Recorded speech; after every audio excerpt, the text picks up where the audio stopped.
Hello, babies. I want to talk about catharsis because I've been experiencing it. And honestly, about 2 or 3 weeks ago, I didn't even know what it was.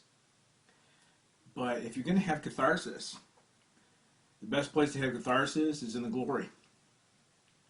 And I got to attest and confess that sometimes the cares of this life weigh on me. Sometimes I feel like I'm being pulled in a lot of different directions. And just because we're in the glory, and just because we know that Jesus has completed the job on our behalf, doesn't mean that there will be instances where you're going to face the need to purge, which is what catharsis is. And there are wide open spaces because of what Jesus has done for us to become undone and have our little hissy fits. So I was under a lot of stress at my job. I left work one night a couple 3 weeks ago, and being yelled at by high-strung people at the roadside and by overworked tow drivers had taken a toll on me. I was exhausted, and some of the people that I work with weren't my favorite people in the world at that particular moment in time. And I left work. I was in the parking lot, walking to my car, and I had this tremendous urge to break out into a happy dance. And I resisted it. I was perceiving by Holy Ghost that there was an opportunity for catharsis, to purge and to shake off the stress that I had been under. And I walked through that parking lot, got out of my car and went home. And in my reasoning, my little mental conversation was something of this nature. What will they think of me if they see me busting a move in the parking lot? And I got home and I turned on to 10, my stereo, cranked it up, and actually caught it on video, but I did a holy stomp to Poison, Don't Want Nothing But a Good Time. And I had my catharsis privately. And as I understood and as that whole scene unfolded, I realized that the people that I was concerned with becoming undone before, losing my composure in front of, that these are the ones that are running around carrying their stress. These are the ones that I was worried about, thinking that I was nuts because I'm busting a move in the parking lot. Maybe I should start employing a lot more catharsis publicly and throw these types of concerns and cares of this world absolutely to the wind. I think it might be beneficial to much more of a lifestyle of ease for me. But these people carry their stress. You know, what's nuts? If they got catharsis, if they've got a routine, you go through the motions, you punch your clock. There are people that are just set in a place of unconsciousness. They got their little automatic button that they push. Birth, school, work, death. They're on their hamster wheel. They're not getting off. These stresses build up. They poison their bodies. They take drugs to cope, prescription drugs or whatever. There's addictions. I mean, there's all kinds of patterns of destructive behaviors we can fall in to manage stress levels that we're unconscious about. And not like who's nuts? If I bust a move in the parking lot at my job site and somebody actually busts me, oh, you must be out of your mind. Who's nuts? Who's carrying their stress and who's getting rid of it? You know what I mean? So this issue of catharsis has me thinking along the lines of what we have a stake in the gospel of Jesus Christ, to seriously boast in our weaknesses. That when these things come on us, the Apostle Paul came along and said, babies, boast in your weaknesses.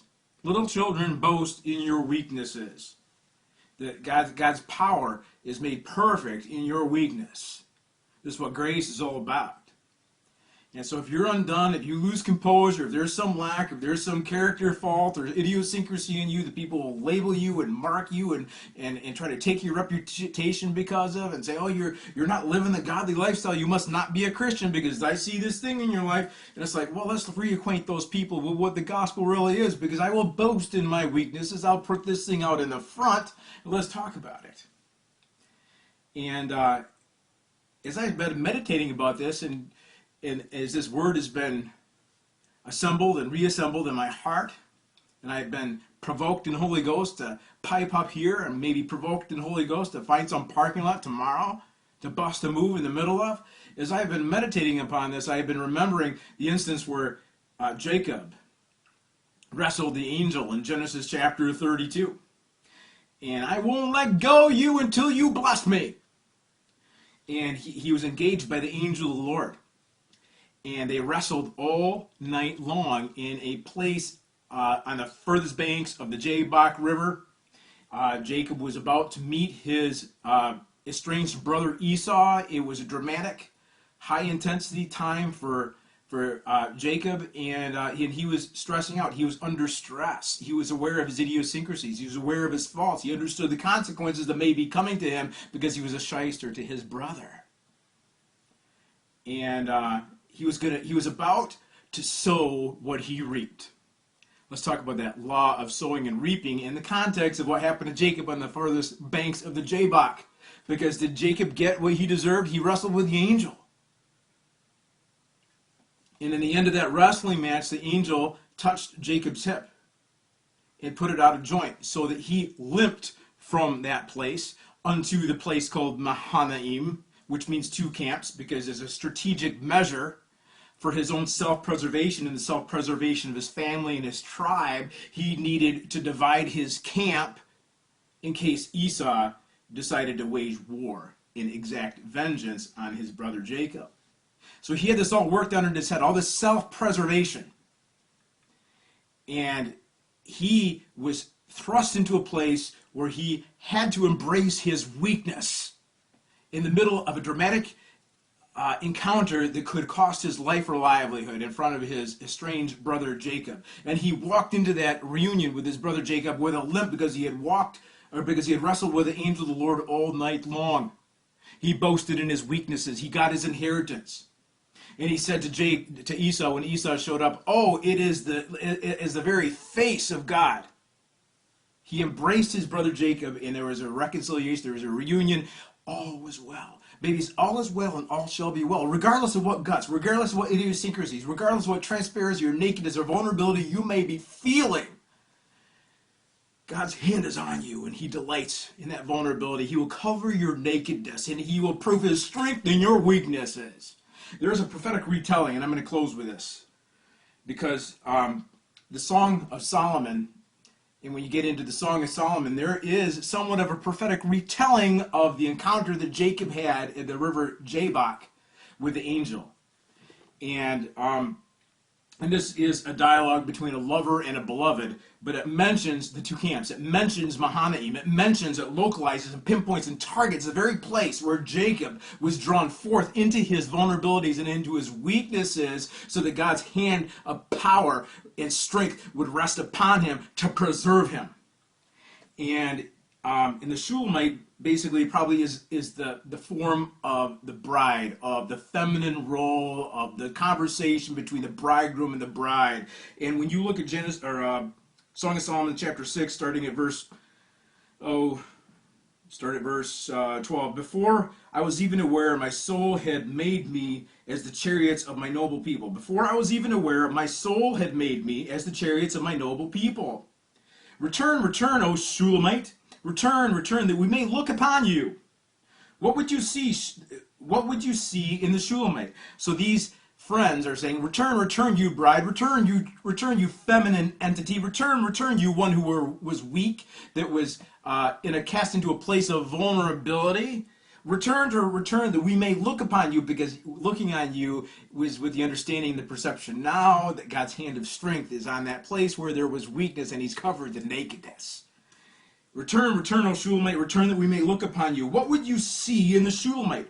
as it were the dance of the two camps, as it were the dance of the Mahanaim. So in this place where Jacob walked away from Mahanaim after wrestling with this angel with a limp, very acutely aware of his weaknesses, we have a prophetic retelling here of the Shulamite having passed through Mahanaim, like as Jacob passed through Mahanaim, acquainted with his weaknesses. The Shulamite walks through Mahanaim, goes to the same spot, the same locale, the same targeted place of divine favor and strength and purpose and power on that place of vulnerability. And it says, as it were, the two camps, as it were, the Mahanaim. And your dancing is talking about a dance, as it were, the dance of the two camps. It is retelling this, that there is such a strength when you're cast beyond your vulnerabilities, beyond your wits, beyond your own resources, where you think that you don't have anything to hang on to, where you can't even lean on your own legs to stand on because you're limping. There is a dance. There is such a wholeness. There's such a quickening of your members that there is a dance. Now, on that retelling, in Song of Solomon chapter 6 verse 13, we can afford, regardless of what vulnerability, regardless of how people may see you as weak or how your reputation may have been brought through mud, you have all the unction and all the power and all the resource and favor of heaven to go through that and bust a move and to jump, twirl, and leap in the joy of the Lord, because you are not fractured, you are not halt, you are not impeded or disabled in any way. In the places where you thought you were weak, that is the place where God has perfected his strength in you so that you can leap and you can perform a dance. There's a prophetic retelling where Jacob came forth limping. He is now prophetically retold, according to Song of Solomon chapter 6 verse 13, that in that limp there is perfected a dance because God's power rested on him. May God's power and his strength rest upon your weaknesses, babies. Seriously, bust a move.